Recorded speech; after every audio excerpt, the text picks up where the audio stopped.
Hey, Striver, it's Brandon Burchard, founder of Growth Day, and we have such an incredible special for you. The first 100 days of 2026, I am playing the top 100 audio trainings I ever did, which is no longer available.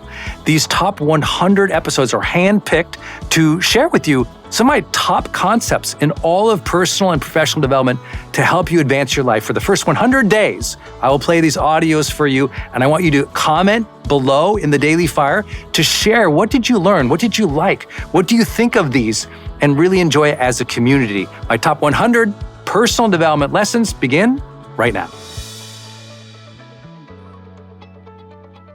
The best thing that you can ever do is when you're having down days, dark days, difficult challenges in your life is to realize you're not alone. That no matter what you're going through, somebody's gone through it before. No matter what you're going through, there's somebody out there who not only cares, but also understands. And there's also always other people who can help you get through things. There's a lot of guidance and support out there. I know it can be cliche sometimes to talk about self-help concepts, but I do believe right now that more than ever, personal development and those seeking to make major good contributions in the world, we need you. High performers unite, high performers get together, high performers, really consider how can we as a community do good things in the world?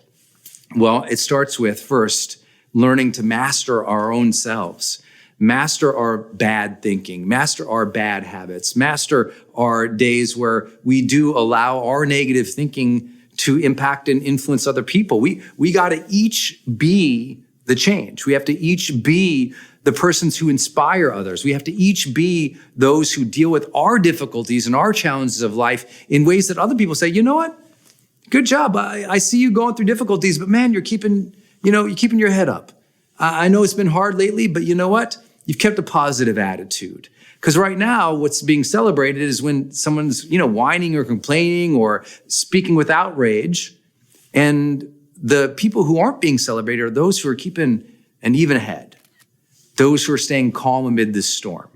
Those who stay, thoughtful in times when everyone else is just reacting. And that's what I want you to be. As I studied high performers from around the world and we collected data from 190 countries from some of the most successful people in the world or in their communities or in their organizations, what really became very clear to me was how well high performers did in maintaining their hope, their faith, their positivity, even their ambitions and their dreams when things were falling apart. When their marriage was falling apart, they still found a way to care for themselves and care for others around them. When their business wasn't meeting its goals, they still managed to lead positively and with empathy their team. When everybody in their community was outraged about something and causing violence, they were able to stay cool and ask, what can we do in a supportive way to deal with this issue? Over and over and over again, we see it in history, I see it in the data, and I get to see it from you guys in our high performance community, that you stand strong and you stay true and you remain calm in times when other people lose their heads. When other people get pulled away into the darkness and they just kind of start blaming everybody else, they take that victim mentality, or worse yet, they stop believing in themselves. High performers find a way to stay confident. They find a way to be confident in themselves. They find a way to deliver value. They find a way to be the calm amid the storm. And I share all that as a frame to honor you guys as a community, because there's not a lot of people who are working on themselves right now.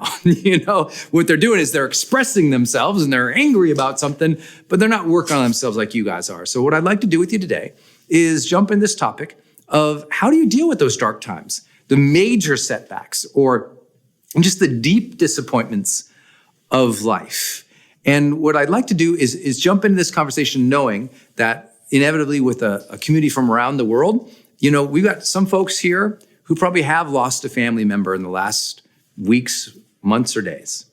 We have some members here who their business is in the toilet. We got some other folks who, they've been doubting themselves for a really long time. And I'm sure we have some people who are dealing with deep sadness, depression, anxiety. And the first piece I want to really talk about is maybe something most people don't think about. And that is often the dark days we have, the crushing defeats, the difficulties of life, often they're not preventable. I mean, you can't prevent maybe all the medical reports when they're bad. You can't prevent maybe every difficulty at the business. But here's what I have found over and over. The people who keep getting knocked off their feet over and over, who can't get back to resilience or back to high performance, often fail to do something very simple that it turns out some of the world's greatest leaders do. And that's a very simple thing. That is to learn to anticipate drama. Learn to anticipate drama or turmoil or difficulty or challenge. Now, again, I know we've got people from all walks of life here. We have some people who are dealing with some major issues. So let me give some examples here, from minor issues to bigger issues, okay? Sometimes, let's say you end up at the end of the day, you had that big meeting earlier in the day, and it didn't go the way you thought it did. And you're really disappointed about how it turned out.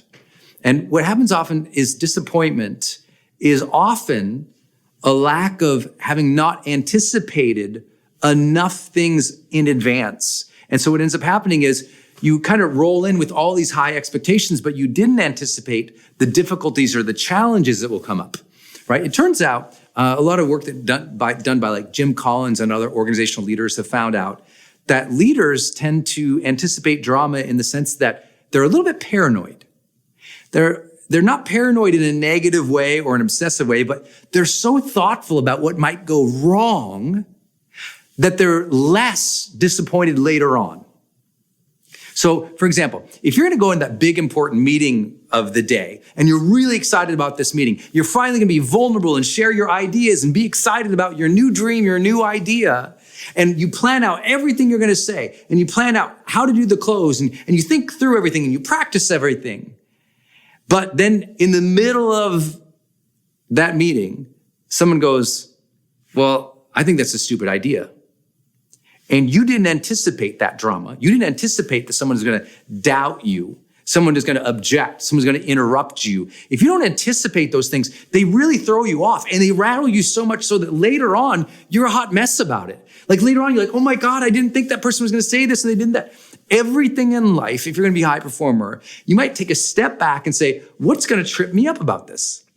Many of you know that I do that every single morning in the shower. So the second question I ask in the shower is always, what might trip me up today or throw me off, and how would my highest self meet that? I ask that every single day. I look at my calendar. When I look at my calendar, I see big events come up. I go, okay, what might go sideways there? What might not work out well? And by anticipating that, when it comes up, I'm calm. I already saw it in my mind. I already knew it might happen. I already anticipated what to do. And if you anticipate that things are going to go wrong, then when they do, you don't get so upset and worked up about it. Does that make sense? But I mean this also at a more difficult level of life, all right? That sometimes there's going to be some major, major turmoil in life. And let's say you're heading into a breakup of a relationship. So many people go into the breakup of a relationship and they don't think it through. And so they don't anticipate that, of course, the other person's going to fight for what they want. Of course, the other person is going to become selfish at some point. Of course, the other person's going to become scared at some point. Of course, the other person is going to, argue and blame. But when those things happen, people are so surprised. I can't believe you're blaming me. I go, you're breaking up with someone and you can't believe the person's blaming you? Have you not lived one rotation around the earth yet? It's like they forget human behavior. They didn't anticipate it. And I hope you get this. This also applies to health, right? I'm always surprised how people who are like 50 years old who often say, geez, I'm really surprised my body's stiffening up. You haven't moved in 7 years. You didn't anticipate that if you don't move in 7 years, you're going to feel like crap. And that's what happens is that all of a sudden health goes down. People didn't anticipate. Of course, as you get older, you have to do more to take care of your health. Duh. So you can't wake up one day and go, I feel so sad. I'm sore and old and gross. How did you not know that was going to happen? How did you not know that they were going to interrupt you in the meeting? How did you not know that the first time you made your pitch to that prospect, they were going to say no? You have to anticipate the no's. You have to anticipate the difficulties, the bad health days, the difficulties. I'll give you like tangible examples from my career. When I go do a seminar, like a 4-day seminar, I have a full anticipation of, okay, what happens if I get sick? What happens if I eat something I shouldn't eat? What happens if I get hurt? What happens if somebody, attacks the building? What happens if, there's an earthquake? I know that all sounds crazy, but I've literally thought through almost all of that and made contingency plans with myself or with the team, because inevitably, think about the disaster and the major setbacks that happen in life when you don't anticipate those things. So I really want you to think about it. It's like, okay, I need to think through these next couple of weeks of my life and where might things go sideways and how could I meet those as my highest self? How could I be prepared for those difficulties? And when you're prepared and you know that those things might happen, you meet them better. What I have found over and over and over again with high performers is they allow that and they do it in a healthy way. Like they contingency plan. You should be contingency planning. What happens if next month's revenue is not what it was this month? What happens if in 5 years from now, you're not in good health and you can't run your business anymore? What happens if, your industry completely changes and your systems and tools aren't good anymore? What happens if that bad health report does get worse? Like anticipating and thinking through that is part of being both a mature adult, but also a high performer. All right, Striver, I hope you enjoyed this episode. Please comment down below and come back tomorrow to get another one of my top 100 trainings of all time here on the first 100 days of 2026. I love that you're here. I love that you're doing the work. Do the rest of the work to get your growth streak today here in Growth Day app.